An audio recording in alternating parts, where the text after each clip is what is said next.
Hola, buen día. Hola, buenos días. Buen día. Buenos Buen días día, a todas, profe. a todos. Vamos a esperar unos minutitos más que terminen de llegar las compañeras y compañeros y largamos. Buen día, profesor. Hola, buen día. Buen día. Buen día. Buen día, profe. Hola, buen día. Buen día.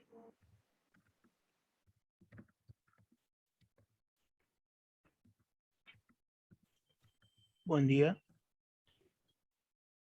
Buen día.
Bueno, acá estamos. Buenos días a todas, a todos, a todos, nuevamente.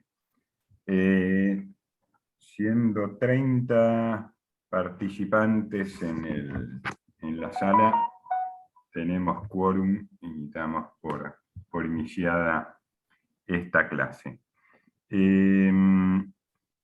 Antes que nada, me presento, soy Pablo Bauman, soy sociólogo de formación de grado. Estoy finalizando de manera crónica, desde hace varios años, un doctorado en comunicación en la Universidad de La Plata. Vengo dictando esta materia de manera casi interrumpida desde hace 13, 14 años. Así que van a ver que los mecanismos, los contenidos, los materiales didácticos, la bibliografía, están bastante aceitados.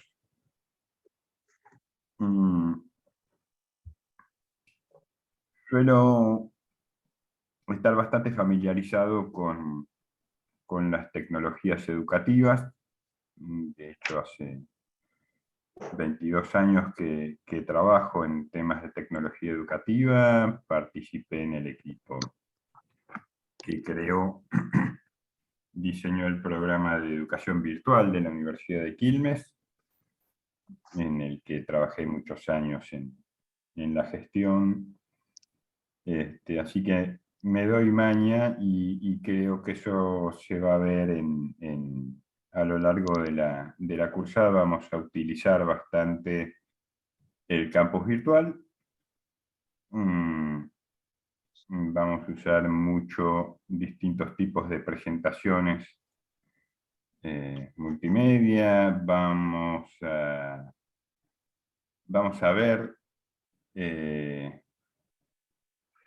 a lo largo de la materia distintas películas. Les voy a recomendar que vean distintas películas. De hecho, los más ansiosos y que han entrado a fines de la semana pasada han visto que les dejé un enlace al capítulo 1 de la serie Cosmos, una odisea en el espacio-tiempo. No sé si alguien la pudo ver.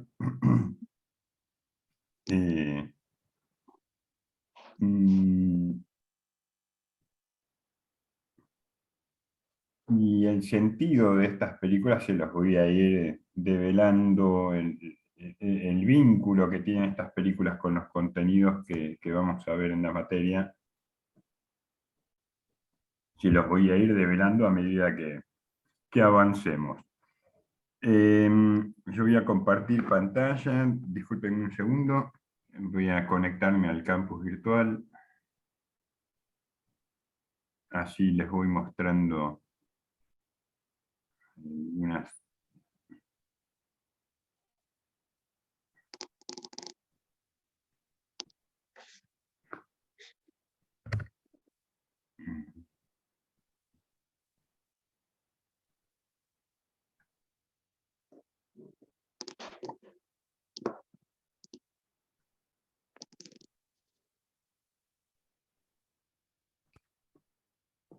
Bueno, deberían estar viendo ahora la página del aula virtual. Les voy a explicar brevemente cuál va a ser la dinámica de trabajo. En el aula virtual ustedes van a encontrar que el aula está dividida en bloques. Estos bloques, en algunos casos, en algunas materias, se usan como bloques semanales o bloques de clase. Yo utilizo cada bloque como un bloque temático, es decir, cada bloque va a agrupar más de una clase. En general, 2 y hasta 3 clases puede agrupar un bloque de clase. ¿Por qué? Porque durante una semana, durante 2 o 3 clases seguidas, nosotros vamos a estar desarrollando un mismo tema. Entonces estos bloques corresponden a esos temas, son temas que están presentes y que constituyen la estructura del programa de la materia. Un foro de avisos, ese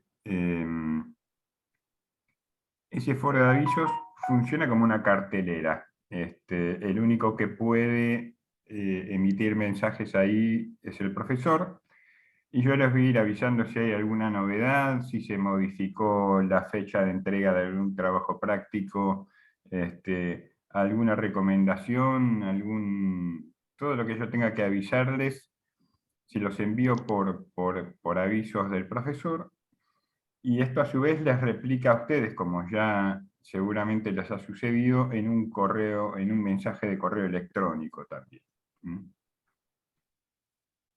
Después tienen el acceso a la carpeta compartida en el Google Drive. En el Google Drive van a tener acceso a una carpeta donde está el programa. Yo sigo utilizando el mismo programa del 2019, eso no ha variado. Y el plan de trabajo. El resto de los documentos no tienen importancia para ustedes, están ocultos a la vista. Lo que a ustedes les interesa es, en primer lugar, la bibliografía.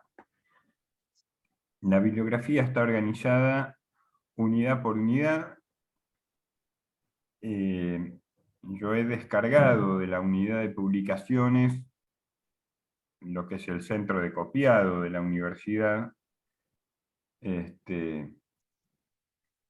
Yo estoy pensando ahora, digo, probablemente muchos de ustedes todavía no han conocido la presencialidad en la universidad. Quiero decir, son estudiantes que han comenzado casi con la pandemia, si no me equivoco, están haciendo todas sus primeras materias. La universidad tiene en el corredor principal, digamos, al fondo de todo, lo que es el centro de copiado. Entonces es ahí donde, en en la vieja normalidad, los estudiantes van y piden sus fotocopias, las fotocopias de los textos obligatorios de cada materia. Pues bien, como eso por el momento resulta imposible, yo les organicé los textos digitalizados en PDF en cada una de estas carpetas. Lo que yo les había pedido que traigan leído para hoy es este texto, que no sé por qué aparece 2 veces acá, pero es el mismo. No es natural. Cada texto aparece con el código que tiene, en el nombre, con el código que tiene en el centro de copiado. Y van a ver que es el mismo código que figura en el plan de trabajo. El plan de trabajo está desglosado clase por clase, y ese código es el que va a aparecer en una columnita de ese plan de trabajo, y son las lecturas que corresponden a cada clase. Entonces, ustedes van a ir abriendo los distintos PDFs, los que pueden imprimirlo lo imprimen, los que están acostumbrados a leer de pantalla lo leen de pantalla. Yo personalmente he llegado a desarrollar algunas destrezas que hace algunos años no me hubiera imaginado, ¿no? Leerme un libro entero en la pantalla del celular, por ejemplo. Creo que son cosas que las nuevas generaciones hacen con más naturalidad. Pero bueno, cada uno verá cómo mejor se adapta a la lectura. Hay algunos que no pueden prescindir del papel, otros que necesitan una pantalla grande, otros que pueden leer desde las pantallas del celular. Dentro de todo, la digitalización de estos materiales da varias opciones de lectura. Volviendo entonces al aula. En esta carpeta, perdón, vamos a ir al plan de trabajo. Entonces, en esta carpeta, ustedes van a acceder a la bibliografía, van a acceder al programa. El programa es el que desglosa los contenidos mínimos. Es el documento que nos dice cuáles son los objetivos. Léanlo, tranquilos, no lo vamos a leer ahora detalle por detalle. Cuáles son los contenidos mínimos que tiene la materia, cuáles son los contenidos temáticos. Y estos contenidos temáticos están agrupados en unidades.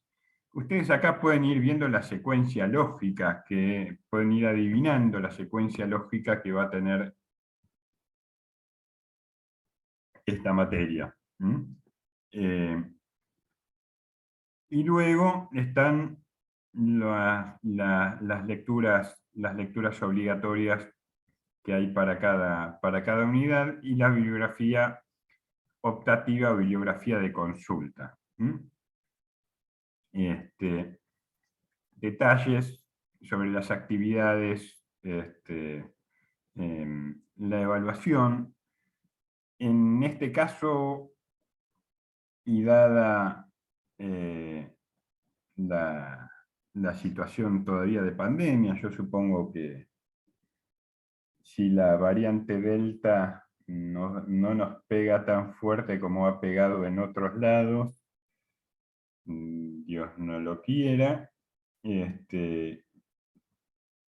a lo mejor con cierto grado de probabilidad,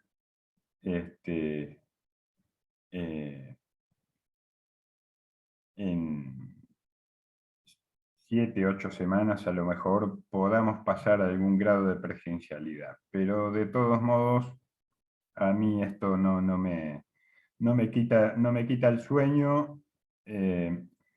Podemos dar la materia, cursar la materia de manera virtual lo más bien que podamos. les decía, la evaluación van a ser dos exámenes parciales que están consignados también en el plan de trabajo, con una serie de preguntas, son en general 4 preguntas. Va a ser domiciliario, es decir, yo les voy a dar las consignas por el campus virtual, ustedes van a tener 2 semanas para resolverlo, y van a tener un enlace para subir o cargar el documento. Obviamente que al ser domiciliario van a ser preguntas de algún modo más integradoras, más abarcadoras, en las que yo les voy a pedir que traten de articular conceptos, ¿no?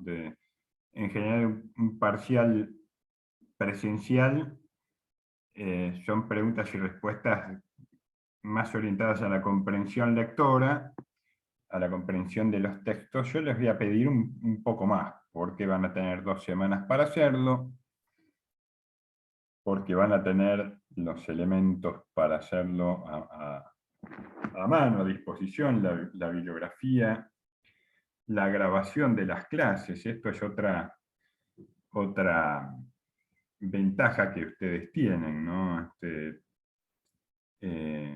Van a disponer de todas las clases. De hecho, yo estoy grabando esta clase y todos los encuentros nuestros de Zoom, de modo que van a poder también repasar, revisionar, rever las clases. Si faltaron alguna de las clases por algún motivo,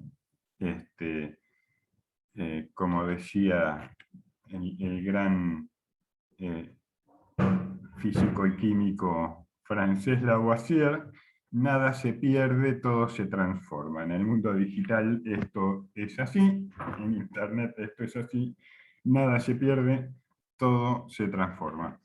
Entonces van a tener las clases a disposición para la consulta permanente. Esto no quiere decir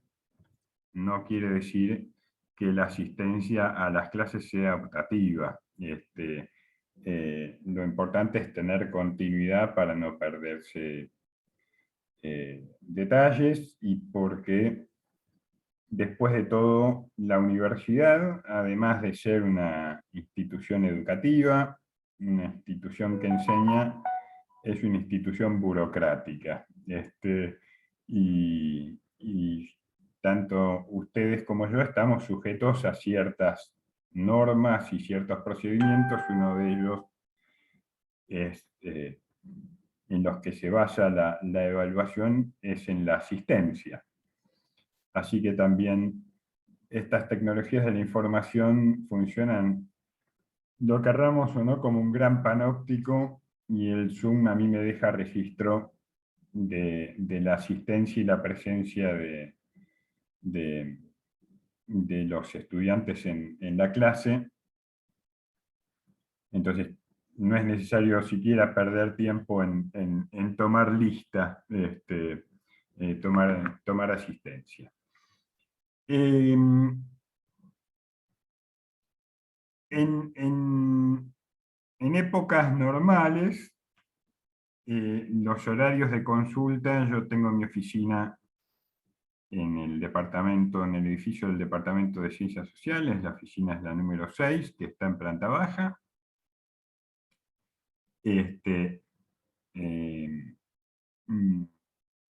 Y atiendo consultas de manera presencial para quienes quieran, los lunes y jueves de 10 a 12 horas. Mi dirección de correo está en el campus virtual, está acá. Aquellos que me quieren escribir para hacerme alguna consulta o por cualquier motivo, lo pueden hacer a esa dirección. También tienen el WhatsApp del grupo. Dicho esto, vamos al plan de trabajo. El plan de trabajo diría yo, es más importante incluso que el programa. Eh, los que ingresaron la semana pasada al aula virtual seguramente vieron una versión desactualizada del plan de trabajo. Yo creo que el viernes o el sábado estuve actualizándolo, así que les pido a quienes tuvieron esa primera impresión del plan de trabajo que actualicen la mirada sobre el documento, porque he hecho modificaciones en función del calendario académico. He tenido que comprimir algunas clases,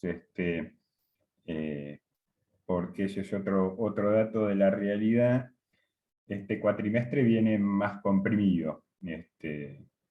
Empezamos una semana más tarde y terminamos una semana antes de lo previsto. Yo el 17 de diciembre tengo que cerrar las notas y cargar las actas, así que vamos a correr esa segunda semana de diciembre después del segundo parcial, con recuperatorios y demás, para tratar de llegar a tiempo con los plazos. Les decía, clase por clase, semana a semana, clase por clase, fecha, la unidad a la que pertenece, los contenidos que vamos a abordar, las actividades que va a haber en la semana. Hay semanas en las que no hay previstas actividades, lo que no quiere decir que no vayan surgiendo actividades nuevas. Las lecturas obligatorias y el código correspondiente al apunte. Algunos tienen entre paréntesis el apellido porque son algunos colegas docentes que dan la materia que utilizan los mismos textos. Entonces yo, para no ir al centro de copiado y pedir que digitalicen el mismo texto, utilizo textos que ya están digitalizados para otras cátedras.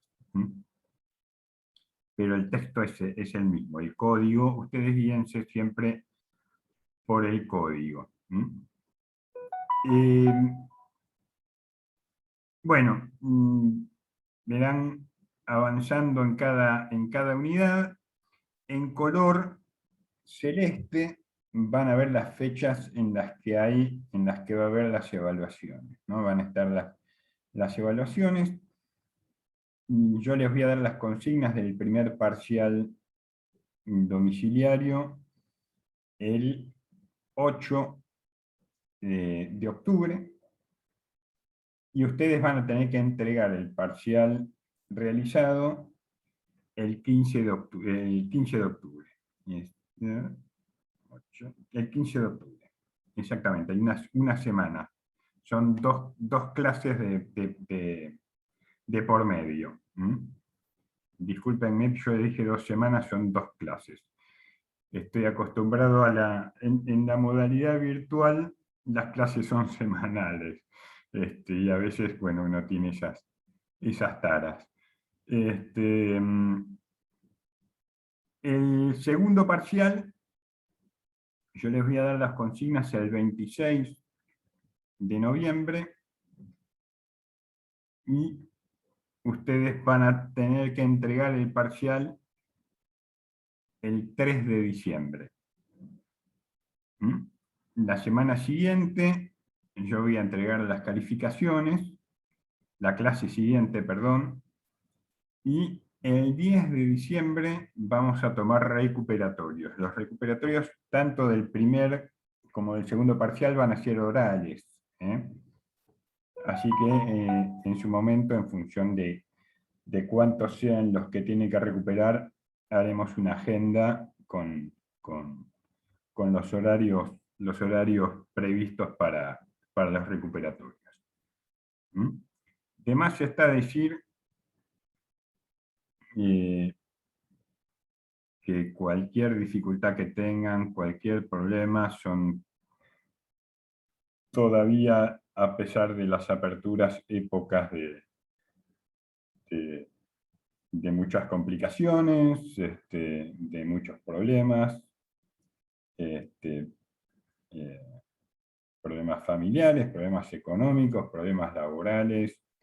La pandemia nos ha revolucionado y nos ha complicado la vida a todos, en mayor o menor medida. Yo personalmente tuve COVID hace un par de meses ya, y todavía tengo alguna secuela. Van a ver que en algún momento no me salen las palabras, soy bastante locuaz, pero en algún momento todavía se me producen ciertas lagunas mentales, son consecuencias del COVID que por lo que se van desapareciendo con el tiempo.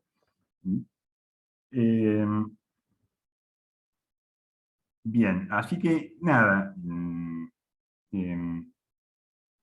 yo soy comprensivo, ustedes serán comprensivos y entre estas mutuas comprensiones vamos a ir desarrollando la cursada. Volvemos al aula virtual. Bueno, acá obviamente, como ya se han dado cuenta, este es el enlace recurrente que vamos a utilizar para nuestra aula virtual en Zoom, para nuestros encuentros virtuales. Varios de ustedes ya se han sumado al grupo de WhatsApp del curso. Lo hacen mediante el enlace que figura aquí abajo. ¿Están viendo todos la pantalla compartida Cualquier cosa que me quieran consultar, me preguntan, desbloquean el micrófono y me interrumpen? En este WhatsApp yo no tengo manera de saber quién es quién, porque me aparece solo el número de teléfono. Como no tengo ingresados los contactos, a ustedes les debe pasar lo mismo.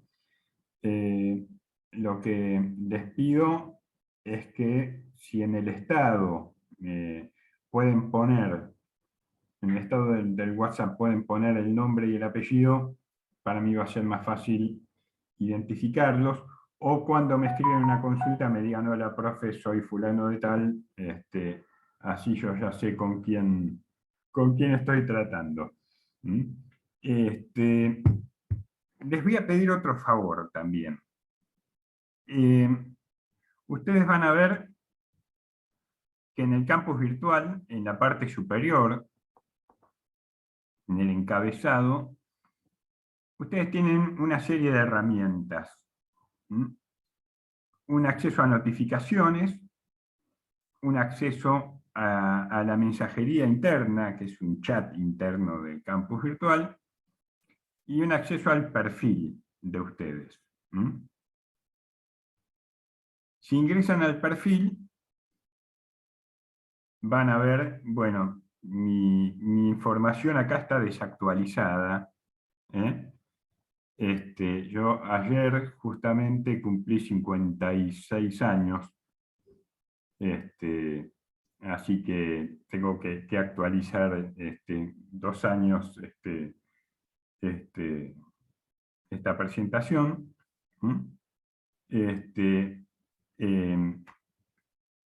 Pero bueno, es mi presentación, es mi carta de presentación. Lo que les voy a pedir es que cada uno de ustedes haga su carta de presentación. Para eso, lo que tienen que hacer, y esperen porque esto ha cambiado, editar el perfil. ¿Entienden cómo hice? Voy en la barra del encabezado, cliqueo en la foto, abro el perfil y después voy a las herramientas y edito el perfil. Y ahí puedo modificar el texto de la presentación. Les pido que suban también una fotografía. Acá pueden arrastrar y soltar una foto que los identifique. Es importante en esta modalidad que tenemos hasta ahora conocernos visualmente.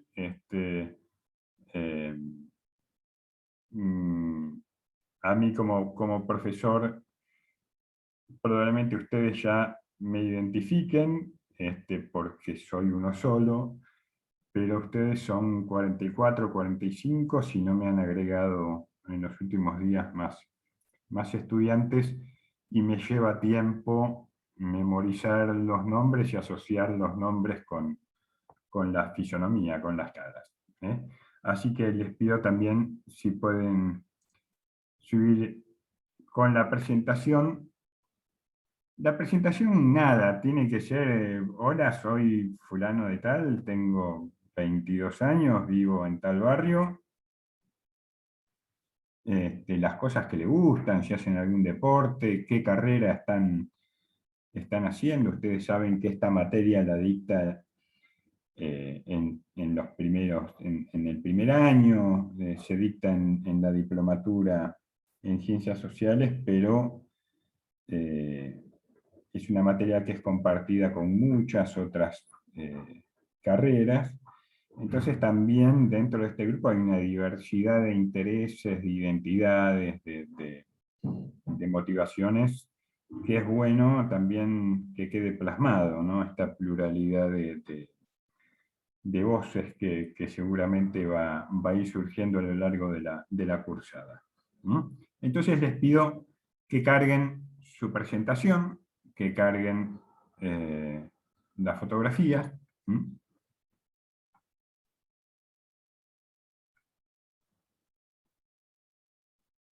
Dicho esto, volvemos al aula virtual. Hemos visto entonces el programa, hemos visto el plan de trabajo, las fechas clave. Dentro del plan de trabajo también yo les voy a pedir que se organicen en equipos, porque vamos a hacer una serie de trabajos prácticos. Algunos trabajos prácticos van a ser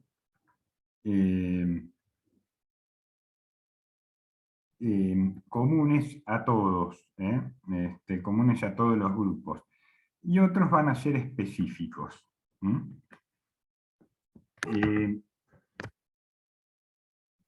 Nosotros vamos a ver, básicamente, a lo largo de la cursada, en la primera parte de la cursada, va a estar centrada, sobre todo a partir de las clases 5, 6, va a estar centradas en 3 autores principales. Nosotros vamos a ver un poco la prehistoria del pensamiento científico-social, digamos. ¿Cómo comienzan?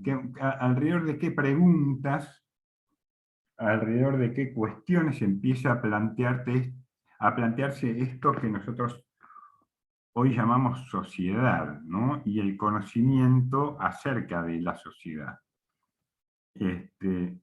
No fue siempre así. Obviamente que los primeros que empezaron a preguntarse sobre por qué los hombres vivimos en comunidad, por qué vivimos en sociedad, por qué necesitamos unos de otros, por qué los seres humanos, estos que hoy nos identificamos como dentro de la especie del Homo sapiens sapiens, no podemos vivir si no es junto con otros. Y estas preguntas, de manera sistemática, empezaron en el mundo clásico. Empezaron en la Grecia antigua con Aristóteles, con Platón, como vamos a ver, pero nosotros no nos vamos a detener en el pensamiento clásico, lo vamos a ver de refilón, probablemente en algunos debates, sobre todo entre los modelos que se utilizan para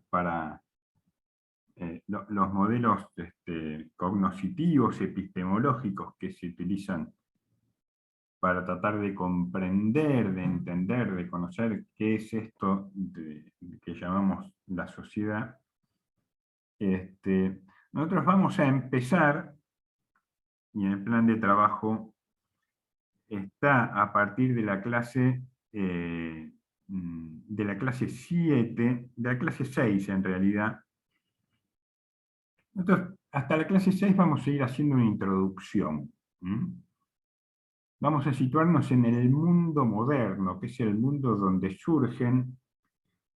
Primero, es el mundo donde empieza a transformarse radicalmente eso que nosotros conocemos como sociedad, ¿no? Empieza a constituirse, a diferenciarse lo que llamamos sociedad política y lo que llamamos sociedad civil. Y al mismo tiempo empieza a diferenciarse esta idea de individuo como opuesta a la idea de sociedad. La sociedad y el individuo a lo largo de la historia del pensamiento social van a generar una tensión. ¿Qué es lo que determina? ¿Quién determina a quién? ¿La sociedad determina al individuo o el individuo es el que determina y construye lo social?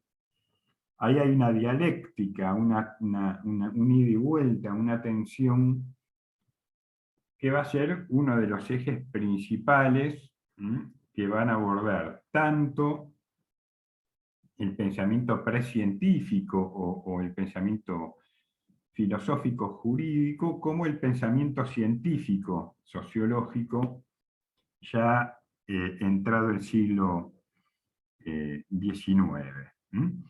De modo que en las primeras clases vamos a empezar trabajando acerca de qué es la teoría sociológica, identificar algunos aspectos específicos de la teoría sociológica, cómo se vincula la teoría con el mundo de la empiria, con los hechos concretos, cómo sistematiza ese conocimiento, esta oposición entre lo colectivo y lo individual, entre lo social y lo individual. Luego vamos a sumergirnos en el surgimiento de este mundo moderno, un mundo que produce grandes transformaciones, un mundo que empieza a cuestionar, sobre todo en Occidente, en Europa, porque de eso vamos a hablar, estamos hablando de una porción de la cultura y de la historia de la cultura humana bastante acotada en el espacio y en el tiempo, porque es la que ha tenido más influencia sobre nuestra manera de pensar también. La modernidad es claramente europea.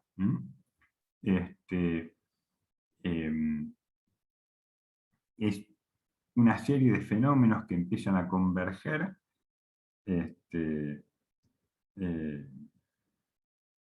a fines del siglo XV, principios del siglo XVI, que nosotros agrupamos en algunos hechos, como la Revolución Científica, la Reforma Protestante, la consolidación del capitalismo, posteriormente, hacia el final de esta formación del mundo moderno, la Revolución Industrial, la Revolución Francesa. Son hechos que a lo largo de de 3 o 4 siglos han ido configurando un mundo radicalmente diferente al que existía antes, sobre todo un mundo en el que el pensamiento, el conocimiento se independiza de la tutela de lo religioso, ¿no? Del pensamiento teológico, de la tutela institucional que tenía la Iglesia durante buena parte de la Edad Media, del mundo medieval, ¿no? Entonces, la pertinencia del mundo moderno tiene que ver con tratar de conocer los ingredientes que conforman ese gran caldo, esa gran sopa en la que se fue cocinando el pensamiento social. Vamos a terminar de esta primera unidad con un texto de Zygmunt Bauman, un sociólogo polaco que falleció hace algunos pocos años, 3 años, 4 años. Tiene el mismo apellido que yo, pero no tenemos ningún vínculo de parentesco. Para tratar de encontrar, junto con él, cuál es la especificidad de la sociología. ¿A qué se dedica la sociología? ¿Y qué es lo que distingue a la sociología de otras ciencias sociales, como la ciencia política, la economía?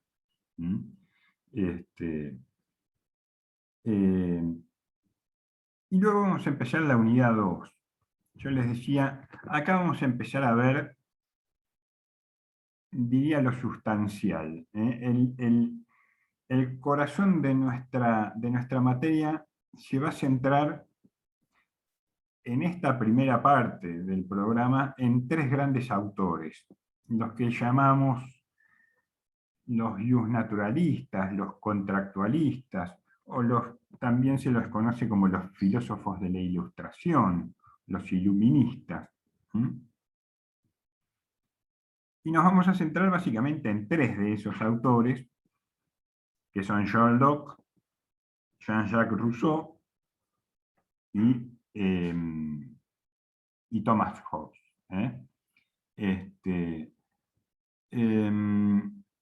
¿Por qué? Porque ellos, sin todavía ser considerados sociólogos, hoy la sociología es tanto una disciplina como una profesión, con un campo bastante delimitado, con normas, con reglas, con un campo disciplinar bastante acotado. En este momento, estamos hablando de los siglos XVII, XVIII,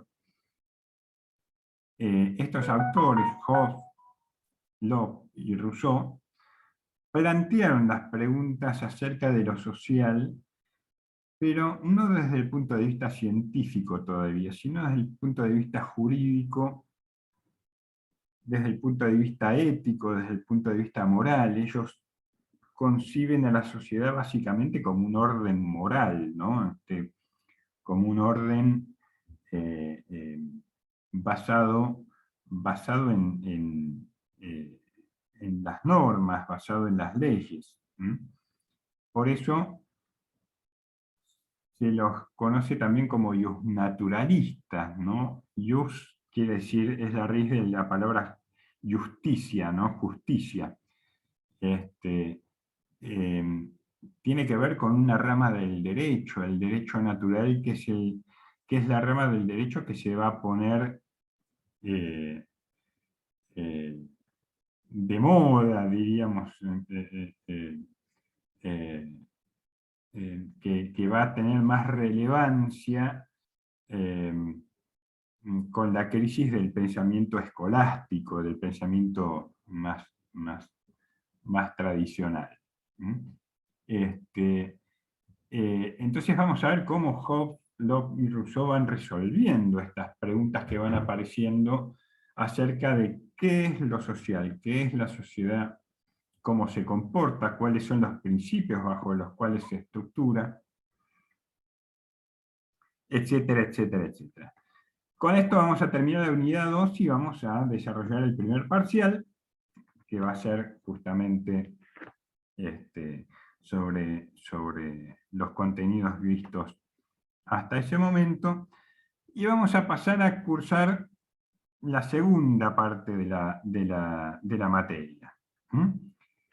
Vamos a abordar la formación del pensamiento sociológico ya, no solo del pensamiento social, sino de la sociología como una disciplina científica.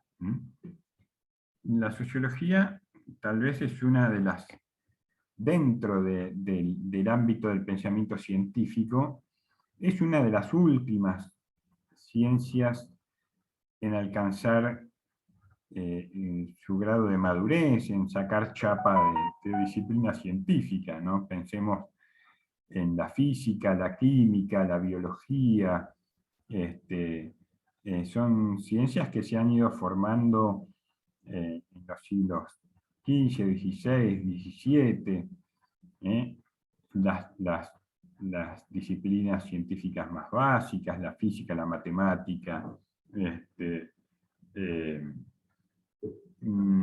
La sociología es una ciencia que madura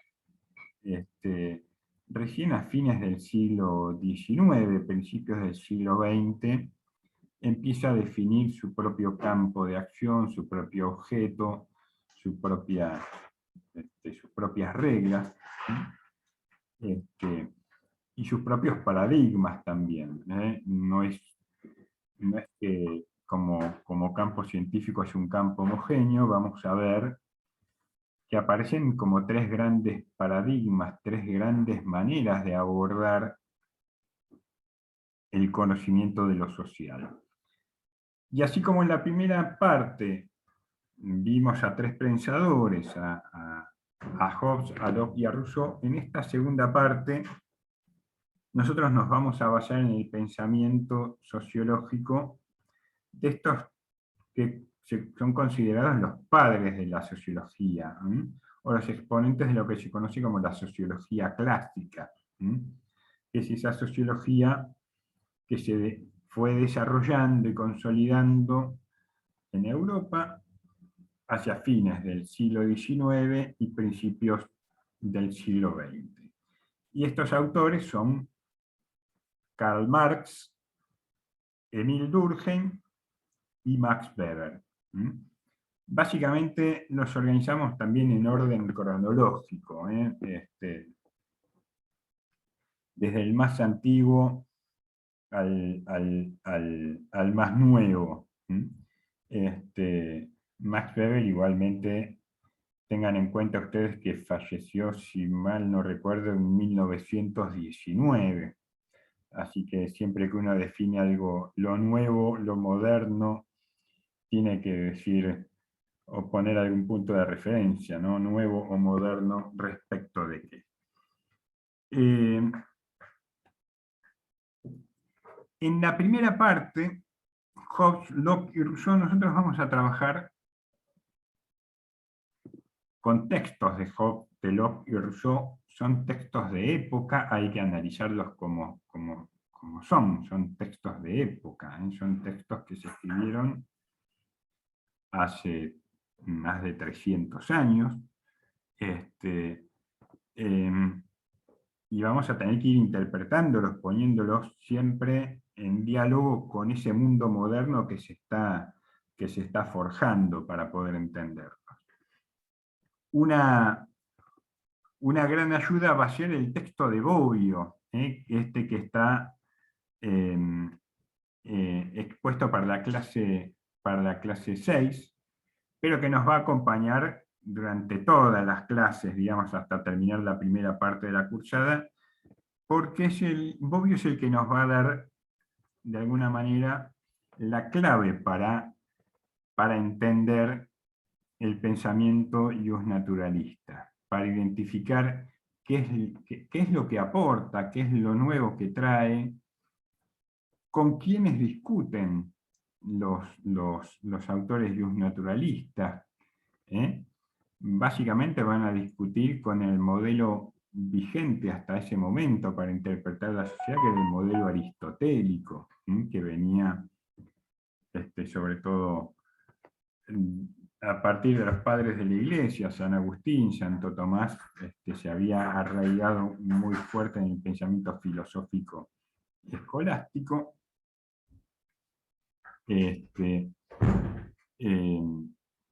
ellos van a plantear otro punto de vista, y Bobbio lo vamos a llamar un comentarista.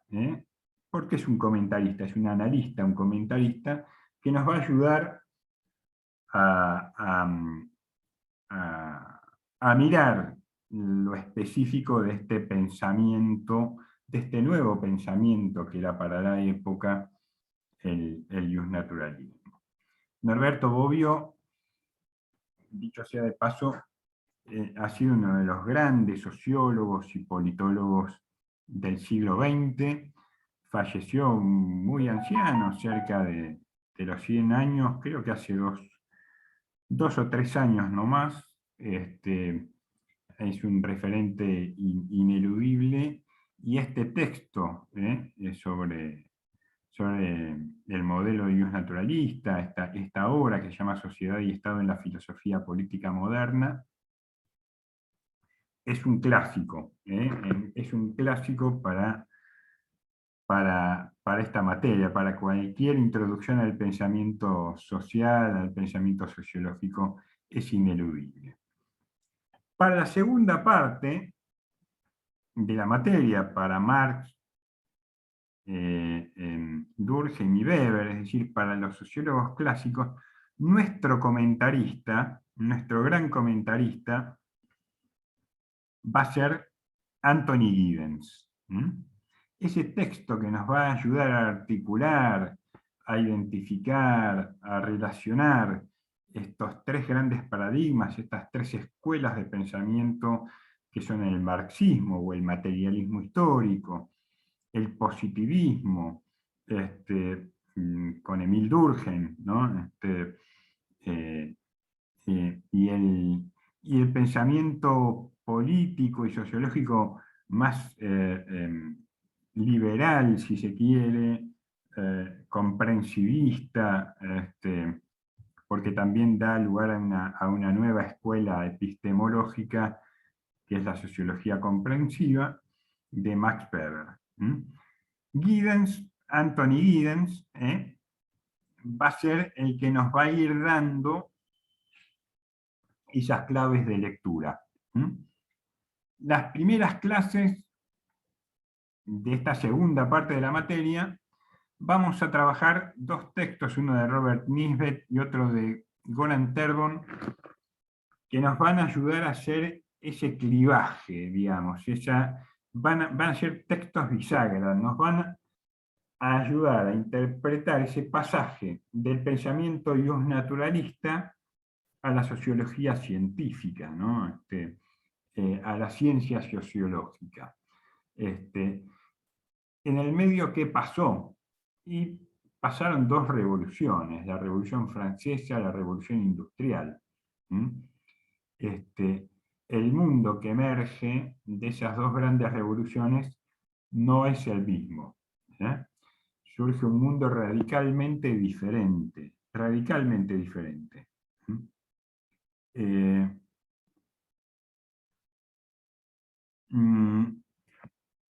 Luego, en las siguientes tres clases, nos vamos a dedicar, la clase 15, 16 y 17, a hacer una breve introducción a cada uno de los autores de la sociología clásica. Ahí yo les voy a pedir,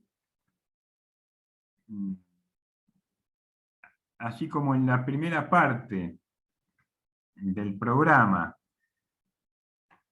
los tres primeros grupos que se conformen van a tener que, esto va a ser aleatorio, no es que el primer grupo que se conforme va a tener que exponer el primer trabajo práctico, pero el 21 de septiembre la idea es que el grupo 1 presente una biografía de Thomas Hobbes. ¿Mm?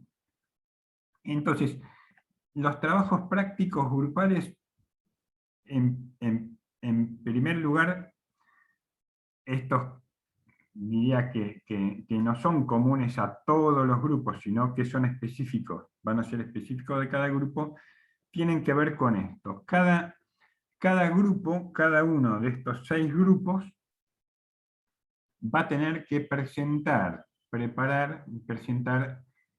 la biografía, en el caso de la primera parte de la materia, de Hobbes, de Locke y de Rousseau, y en el caso de la segunda parte de la materia, la biografía de Marx, de Durkheim y de Max Weber.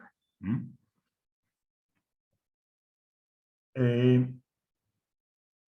La idea es que traigan o que elaboren cada grupo un PowerPoint, un Prezi o lo que mejor les salga y más les convenga, pero que cada grupo nos pueda presentar quién fue ese autor, cuál es la relevancia que tiene, en qué momento y en qué tiempo vivió.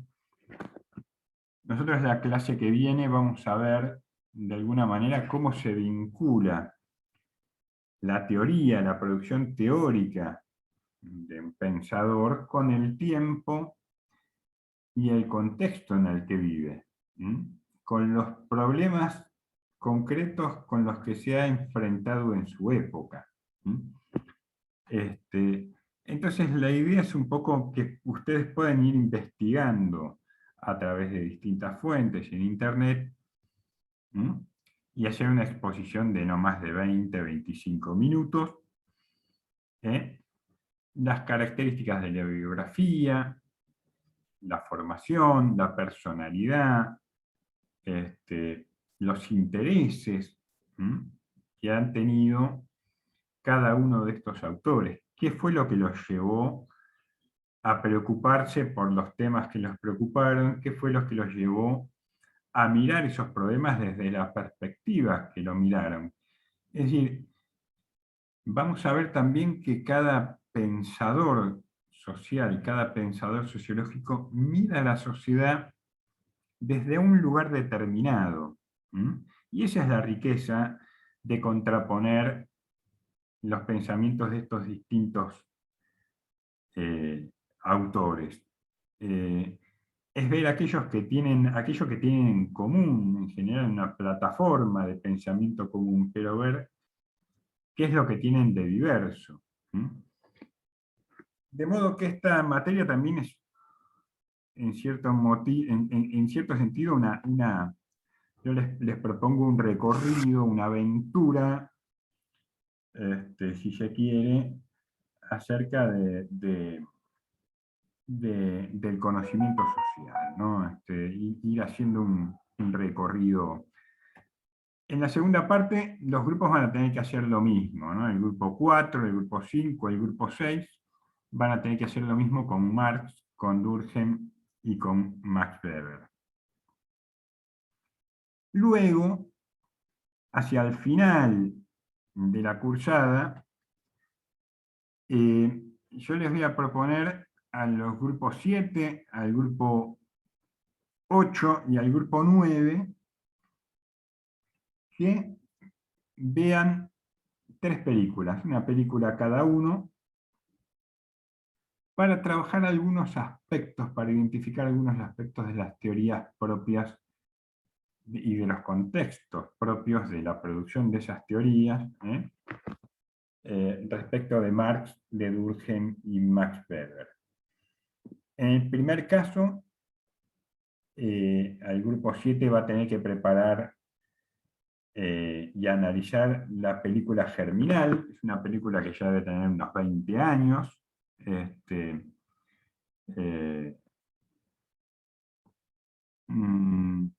Ya me voy a acordar el director de la película.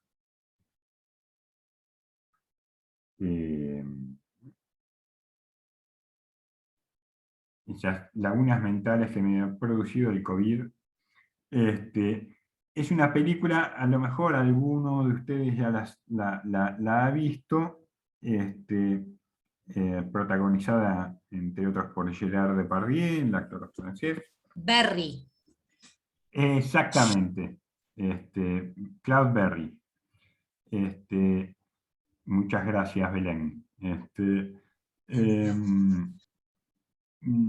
Germinal es una película que está situada en el momento de auge de la revolución, de la primera revolución industrial.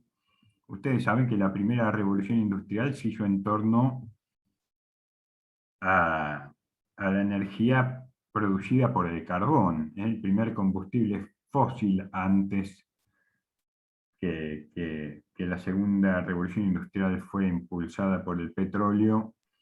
La primera revolución industrial fue la revolución del carbón, la máquina a vapor de Watts. Y esta película narra las peripecias de los trabajadores en una mina de carbón en el sur de Francia, en el suroeste de Francia. Perdón, en el noroeste de Francia, el límite con Bélgica. Muestra las condiciones de trabajo de una clase emergente, que es la clase proletaria. Son los trabajadores que no tienen otra manera de subsistir que no sea vendiendo, ofreciendo al mercado su fuerza de trabajo como una mercancía. Como una mercancía. Claramente, Germinal, el conflicto que presenta la trama, las intrigas, son pertinentes, relevantes para poder analizar, identificar algunos aspectos importantes del pensamiento de Marx. La segunda película, Ciudad de Dios, que va a tener que llevar adelante el grupo 8. Si Belén me ayuda de nuevo, creo que el director es Fernando Meirelles, una película brasilera. Es una película que ya debe tener 12, 13, 15 años. Probablemente ustedes la vieron. Las películas que vamos a ver son películas muy violentas. Ciudad de Dios es particularmente violenta. Es una película que transcurre en una favela en Río de Janeiro.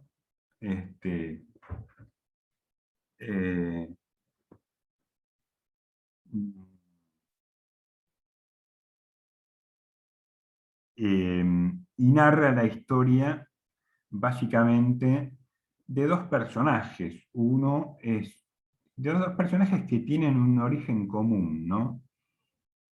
Uno que no tiene ninguna salida, que está socialmente determinado por ese origen, por las condiciones en las que nació, se crió, que es C. Pequeno, se llama C. Pequeno, que va a constituirse como en el narcotraficante, el gran jefe de la favela. Es el que va a organizar una suerte de gran poder dentro de la ciudad de Río de Janeiro, que va a condicionar a la otra parte de la sociedad, la que no está favelizada, la que no está pauperizada. Es alguien que, a pesar de todo, o por eso mismo, va a cuestionar esas relaciones de poder. La contracara es otro personaje, que ahora no recuerdo el nombre, Galina creo que era, el apodo. Que también es un chico que se cría en la favela, pero por algún hecho fortuito, por su personalidad y por algunas oportunidades que tiene, trata de salirse, de despegarse de ese destino marginal, criminal que le propone la favela, y se forma como fotógrafo, le gusta la fotografía y empieza a trabajar. Y a partir de ahí se dan las situaciones dramáticas, digamos, el drama en el cual se resuelve la historia de la película. No la voy a spoilear de ninguna manera. La tercera película, que es la que va a tener que trabajar el grupo 9, la idea es que hagamos 9 grupos, no más que 9 grupos.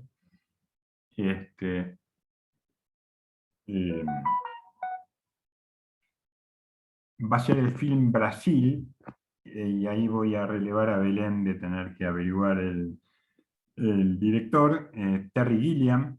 Algunos cinéfilos habrán escuchado de Terry Gilliam, probablemente hayan escuchado más hablar de Monty Python, que es un grupo británico de cine que en los años 70 y 80 produjo, no sé si una ruptura, pero sí algo muy novedoso, incluyendo la crítica social con el humor, en películas muy satíricas, como La vida de Brian, como otra que se llamaba El sentido de la vida.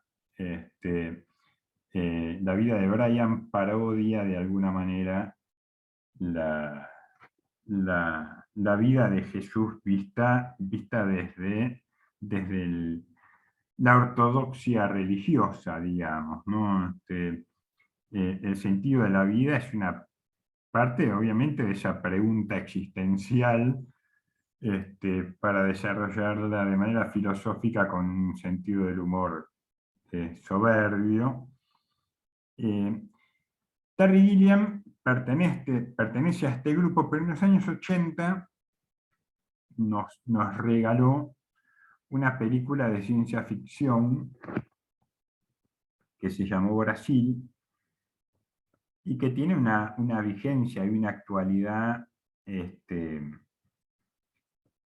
y así como germinal, nos permite ver los conflictos de clase, la emergencia del proletariado, las condiciones en las cuales se produce y se reproduce la fuerza de trabajo en el emergente capitalismo del siglo XIX, así como Ciudad de Dios nos va a permitir trabajar ideas muy caras a Durkheim, como es concebir la sociedad como un lazo moral, como un orden moral, y ver la importancia que tiene lo que Durkheim llama el lazo social, la solidaridad social, para amalgamar esos componentes que conforman lo social.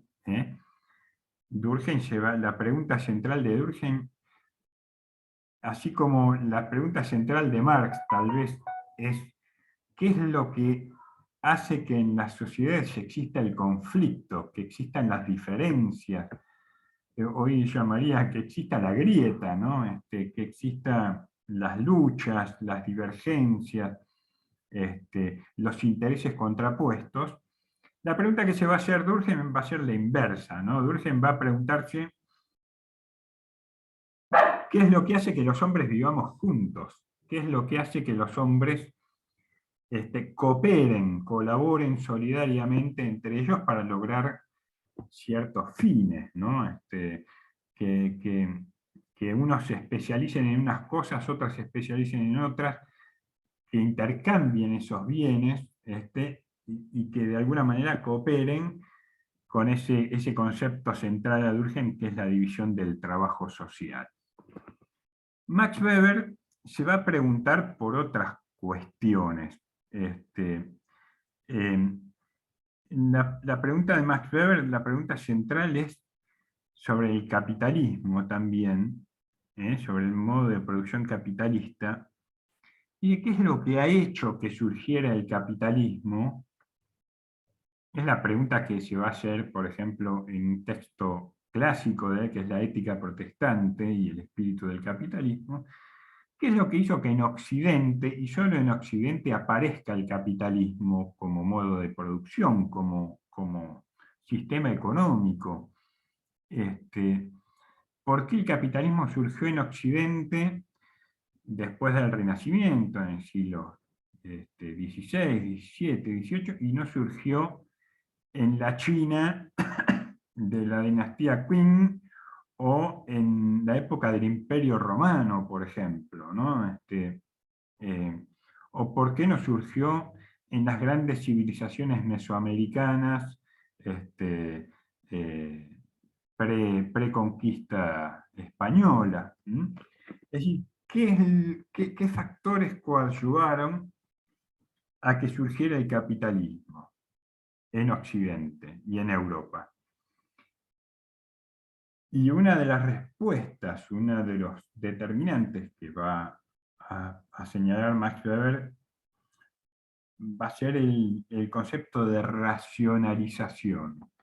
Él va a decir, en Occidente, sobre todo a partir de la crisis del modo de producción feudal, del feudalismo, empieza a surgir y a consolidarse un nuevo tipo de racionalidad. Esta nueva racionalidad que tiene que ver con el desarrollo individual, con la independización, por eso él va a asignar una importancia muy grande a la ética protestante, es decir, a la reforma protestante, porque va a decir, corrió de lado, no es que hizo desaparecer, pero corrió de lado, de alguna manera, la centralidad de la Iglesia, la centralidad de Dios, el humanismo, la reforma protestante, el Renacimiento vuelve a colocar al individuo, vuelve a colocar al hombre en el centro del pensamiento. Y a los intereses del hombre, ¿no? Esto permite el desarrollo de una nueva racionalidad, una nueva racionalidad que se aplica al comercio, a la producción, a las artes visuales con el desarrollo de la perspectiva, a la música pentatónica, al comercio con la aparición de los sistemas modernos de contabilidad, a los sistemas de navegación que hicieron posible el primer gran proceso de globalización, diríamos hoy, la conquista de América, la exploración de nuevos territorios. Y él dice, esta nueva racionalidad lo que hace es permitir también el surgimiento de un nuevo tipo de entidad política, que es el Estado-Nación moderno. El Estado-Nación moderno, que él lo define claramente y muy brevemente, magistralmente, como aquel que detenta el monopolio exclusivo del empleo de la fuerza, ¿no? Dentro de un Estado soberano, no hay ninguna institución a la que se le permita ejercer la violencia. El único, o sea, si se ejerce la violencia de manera organizada, esa organización es reprimida. El único que detenta ese monopolio del ejercicio de la violencia, que no se está ejerciendo de manera permanente, sino como el último recurso, la última amenaza, es el Estado, dentro de un territorio dado.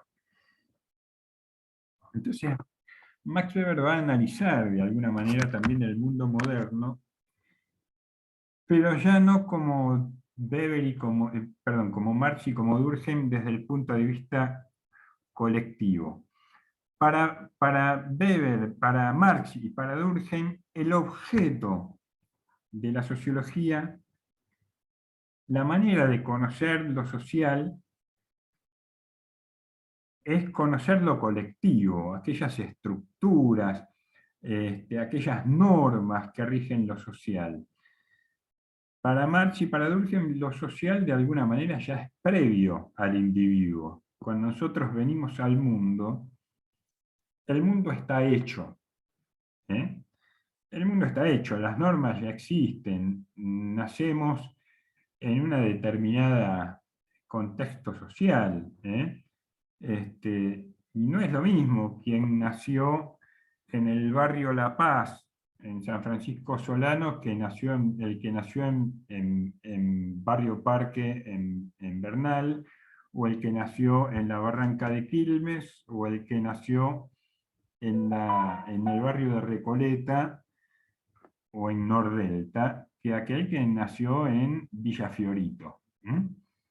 Como decía Maradona, ilustre ciudadano de Villa Fiorito, yo nací en un barrio privado, decía, ¿no? Un barrio privado de todo, privado de agua, privado de luz, privado de comida, privado de gas. Ese humor maradoniano. El otro día leí un artículo que abordaba, voy a hacer una digresión, ¿no? Maradona como filósofo, ¿no?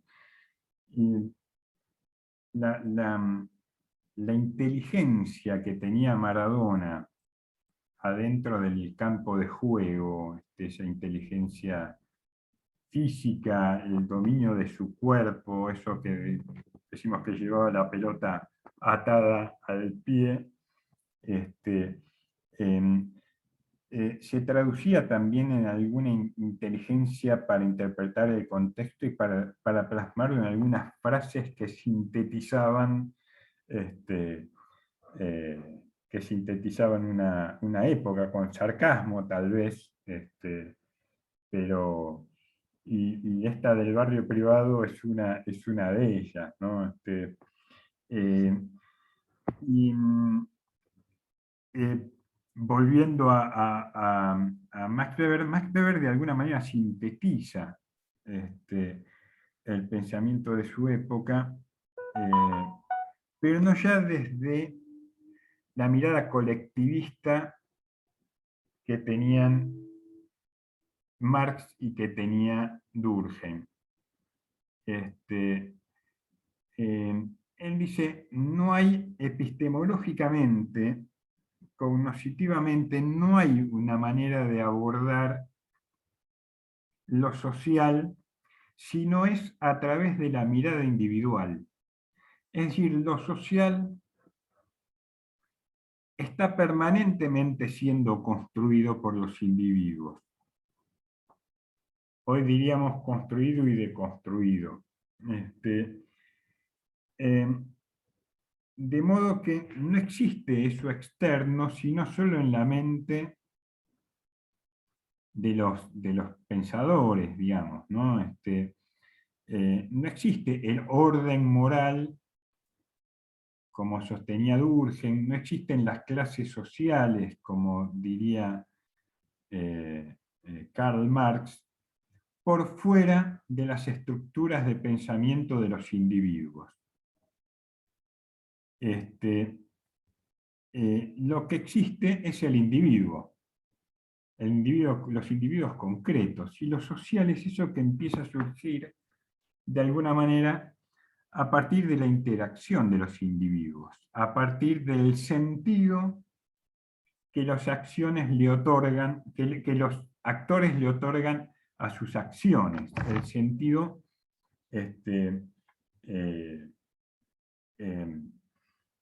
el sentido con el que actuamos cotidianamente, ¿no? Y ese sentido siempre está referido a otros individuos o a otros grupos de individuos.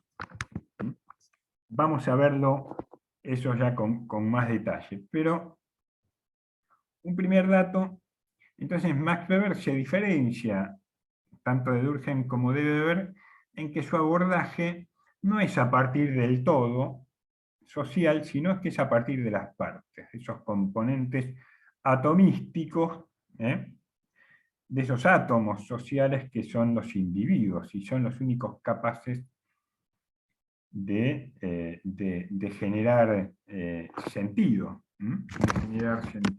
de otorgar sentido, tanto a sus acciones como a las acciones de los otros.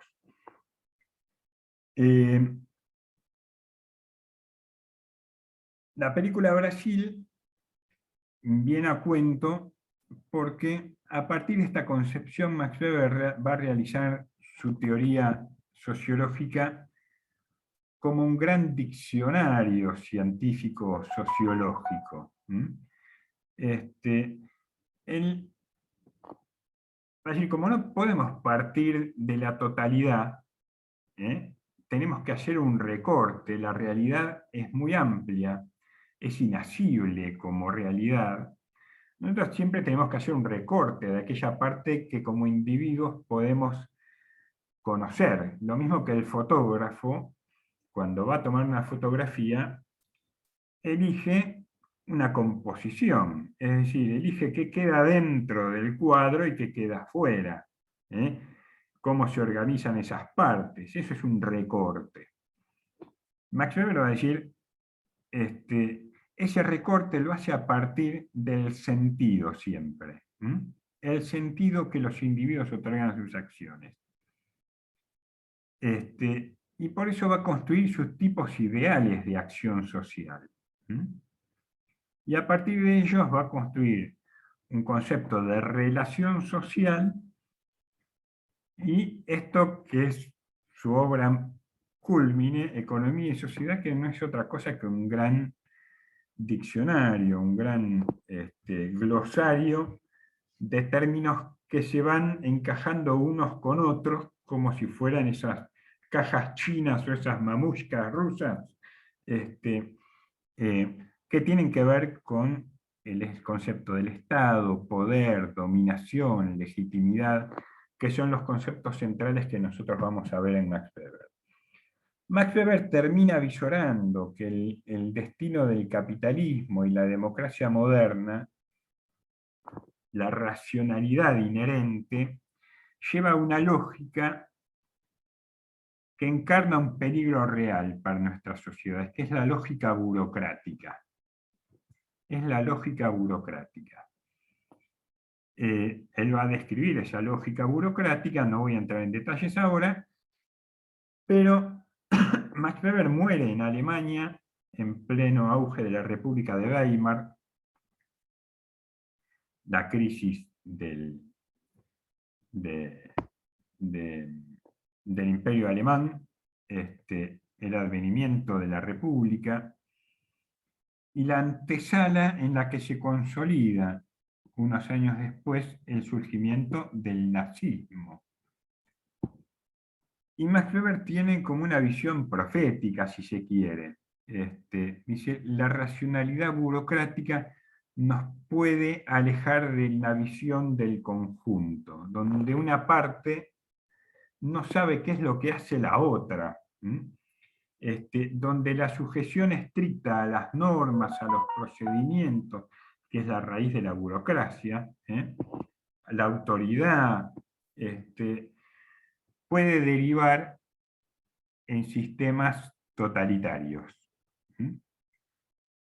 Y la película Brasil va a mostrar una distopía totalitaria. Una distopía que es un mundo posible si se siguen cumpliendo ciertas condiciones proyectadas al futuro, ¿no? Es un mundo no deseable, digamos, ¿no? Así como la utopía es un mundo ideal, deseable, moralmente bueno, la distopía es un mundo, es un mundo que no quisiéramos ver, ¿no? Y la película Brasil transcurre en una distopía donde gobierna, donde impera un capitalismo avanzado con unos sistemas de vigilancia que esta película ya tiene más de 30 años y se anticipó, digamos, a muchas cosas. Un predominio de las pantallas y las cámaras y la vigilancia, donde hay un Estado capitalista controlado por un poder de un grupo de empresas concentradas que ejercen un poder casi totalitario sobre la población, ¿no? Sobre todo a partir del dominio de los medios de comunicación.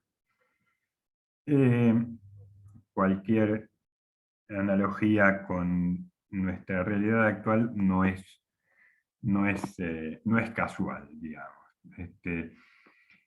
De modo que nosotros vamos a hacer el recorrido de esta materia siempre tratando de la teoría, vincularla con los modelos, con las prácticas, tratar de identificar los conceptos, bajarlos a tierra, ver cómo esos conceptos se mueven en nuestra vida cotidiana. Nuestra vida cotidiana y nuestro modo de ver el mundo también está permeado hoy por la producción, por lo que se llamaban industrias culturales o industrias infocomunicacionales ahora, y también son estas películas las que nos van a permitir de alguna manera identificar en la realidad concreta esto que nosotros vamos a ver la clase próxima, esta ida y vuelta entre la teoría y la empiria, entre lo abstracto de la teoría y lo concreto de las relaciones sociales que asumimos y que nos determinan a todos y cada uno de nosotros en nuestra vida cotidiana. De modo que con algún grado de esfuerzo les he ido presentando el aula virtual, el programa de la materia, el plan de trabajo. La base está como para dar la pitada y el puntapié inicial del partido.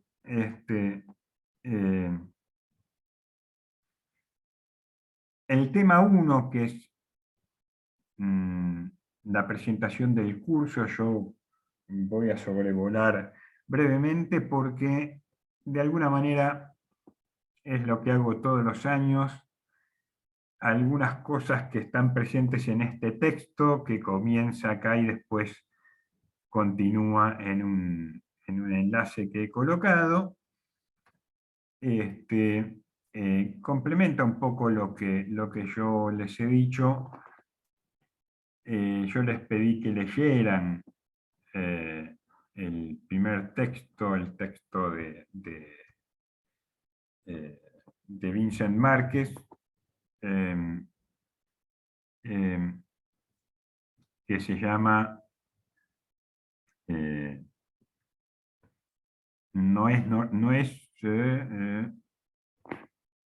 se me hizo otra laguna. No es natural. ¿Cómo? No es natural. No es natural, exactamente. Gracias, Jessy. No es natural. Les muestro otra distopía, que es una serie de ciencia ficción que probablemente algunos de ustedes hayan visto, que se estrenó hace algunos años, Altered Carbon, lo que significa carbono alterado, ¿no? Nuestros cuerpos, nuestros organismos están conformados en un 90 y pico % de carbono, todos los seres vivos en este planeta lo estamos. Y Carbono Alterado es el título de una distopía en la cual la bioinformática logra aislar las mentes, es decir, permite capturar una mente, una personalidad, y mantenerla en estado latente para después implantarla o poder implantarla en otros cuerpos. Entonces empieza a haber un tráfico de cuerpos también y una diferenciación de clases. Hay cuerpos. Hay cuerpos defectuosos y cuerpos no tan defectuosos. Hay cuerpos saludables y cuerpos no tan saludables. Hay cuerpos que cotizan más y cuerpos que cotizan menos. Entonces, esta sociedad distópica también es una sociedad de clases, donde hay un sistema de dominación muy, muy fuerte. ¿Por qué viene a cuento esta serie? ¿Por qué viene a cuento el texto de Vincent Márquez que yo les pedí que leyeran para hoy? Es un texto muy cortito, son dos carillas. Porque nos muestran de un pantallazo distintos tipos de sociedades. Hoy en el mundo existen distintos tipos de sociedades. Por más que el capitalismo como modo de producción, como sistema económico,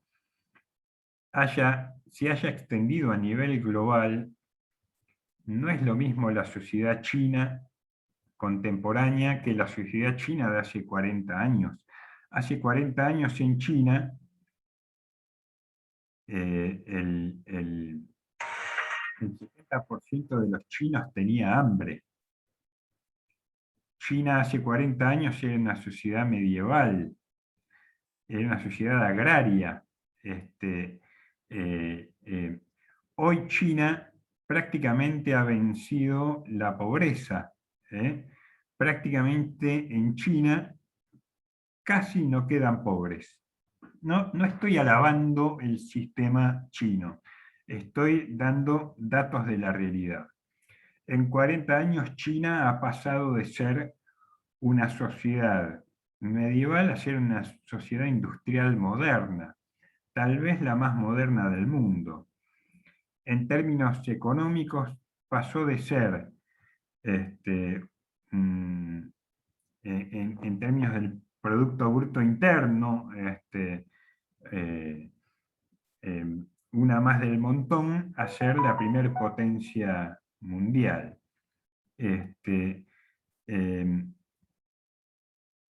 ¿Con esto qué quiero decir? Que las sociedades cambian según la cultura, según la geografía, según la época.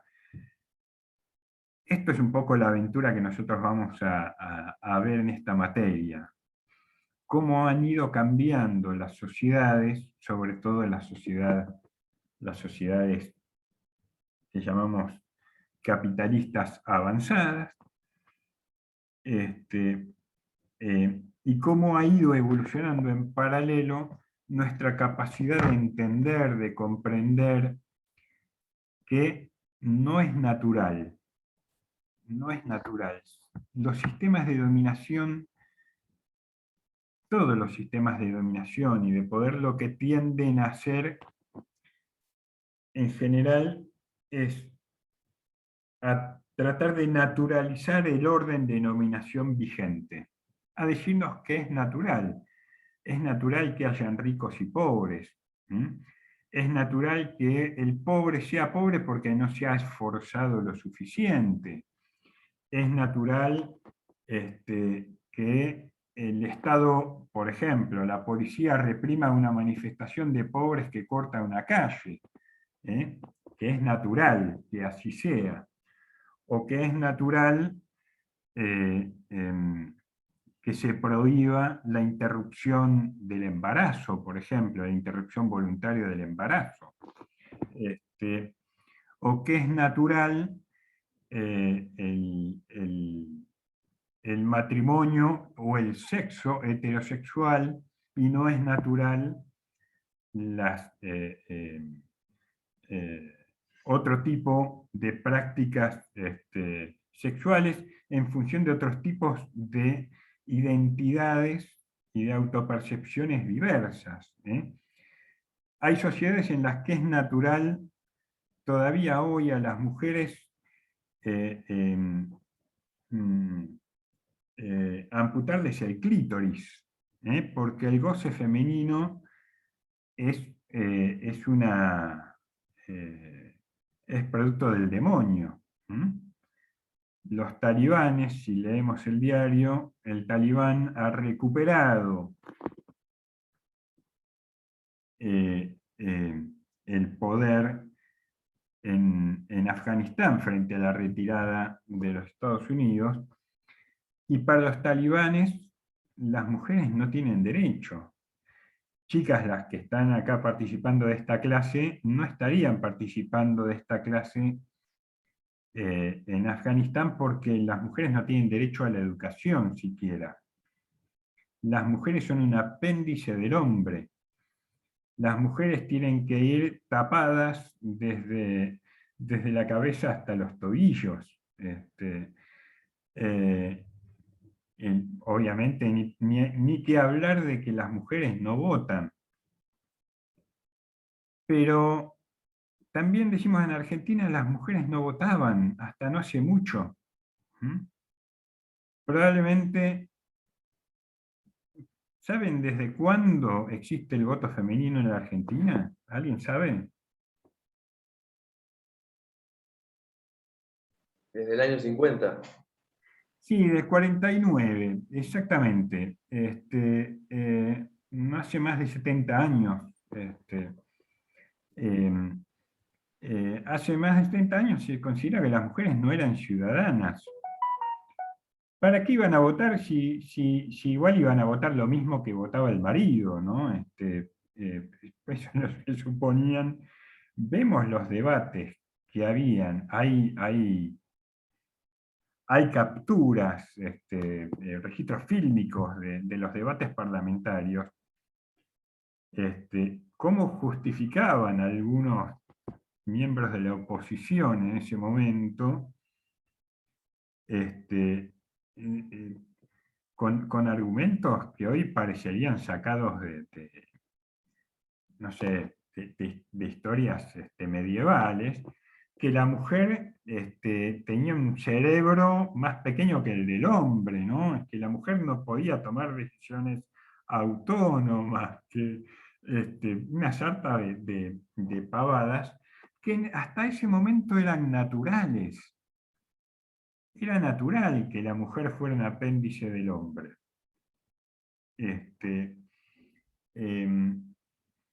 O hasta hace 30 años era natural que las parejas o los matrimonios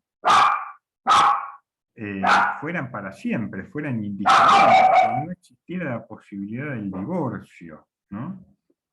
Algo que hoy nos parece natural, hace 30 años no lo era. Hace 15 años, ¿qué digo? Sí, 13 años, 12 años, era natural que se fumara, que se pudiera fumar en cualquier lugar cerrado. En las clases, yo daba clases fumando. Yo hice toda mi carrera universitaria fumando en el aula, con otros 30 compañeros que fumaban en el aula. En un bar era natural, te traían con el salero y con el azúcar, te traían el cenicero.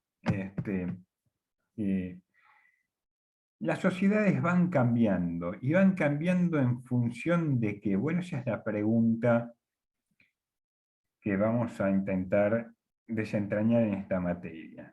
¿Qué es lo que hace que en muchas cosas las sociedades permanezcan iguales en algunos aspectos y en otros aspectos cambien? Que sean las mismas y que al mismo tiempo no sean las mismas. Esa es la pregunta que vamos a tratar desentrañar a lo largo de esta materia. Consultas, preguntas, acotaciones, exigencias, reclamos. Hola, profe, yo tengo Hola, una consulta. ¿Los grupos de WhatsApp, de los grupos para los trabajos, los armamos por WhatsApp o por acá? Vamos a hacer una cosa. Yo voy a crear...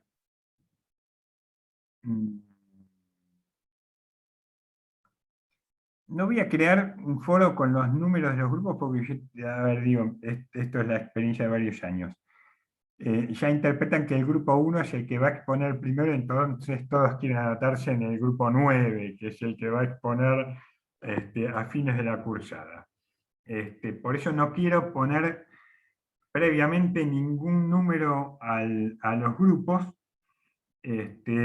Algunos de ustedes ya se conocen de haber cursado alguna otra materia y tendrán preferencias por agruparse. Yo no, en ese sentido, no tengo ningún interés en que los grupos se conformen de tal o cual manera.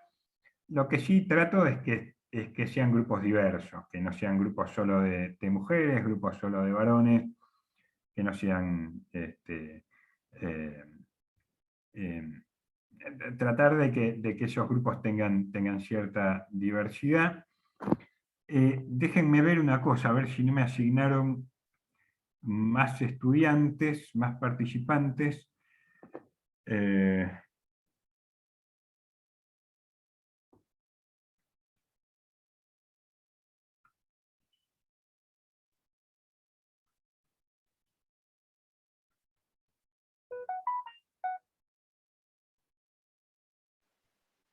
Profe, una Somos cuatro. consulta. Sí. Sí. ¿Los Zooms van a ser todos los martes y los viernes o solo Los de vez en Zoom los cuando? vamos a tener todos los martes y todos los viernes de 8:30 a 10:20. Son los encuentros que reemplazan a los encuentros presenciales. Ok, gracias. Así que espérenme un segundo, que voy a hacer una cuenta matemática. Después del COVID mi cerebro no me permite, no me permite hacer cuentas en el aire, no sin riesgo a equivocarme. Somos 42 dividido 9, me da 4,6. Yo les pido que los grupos no se excedan en lo posible de los 4 integrantes. En algún caso especial, como me da 42 estudiantes dividido en 9 grupos, me da 4,6, pero a los que queden boyando no los podemos dividir, somos individuos al fin.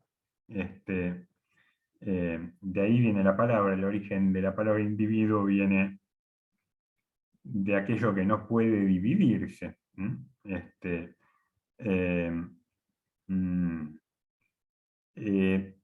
Tendremos que conformar, sí, algún grupo con 5 y el resto de los grupos con 4.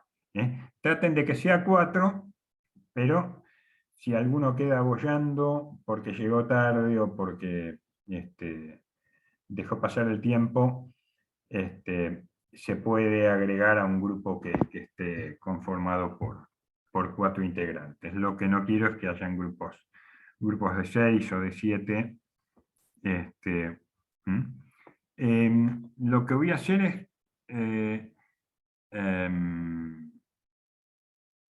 sí, la dinámica para crear grupos dentro del WhatsApp puede ser medio complicada. Voy a habilitar un foro en el bloque de la clase 1, para que puedan conformar los grupos, ponerse de acuerdo, digamos, ¿no? La idea es que, espérenme que reviso el plan de trabajo a ver cómo venimos con los tiempos.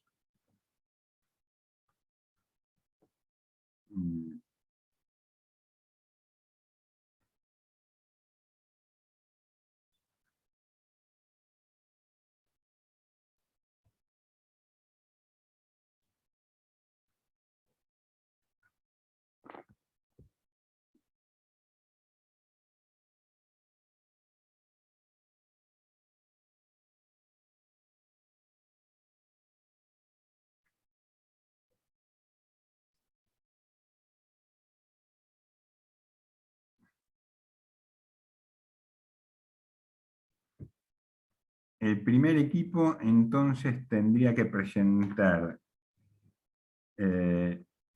la biografía de Thomas Hobbes el 21 de septiembre. Tenemos tiempo. Yo lo que les pido es que a más tardar el martes próximo, el martes 7, estén constituidos los grupos.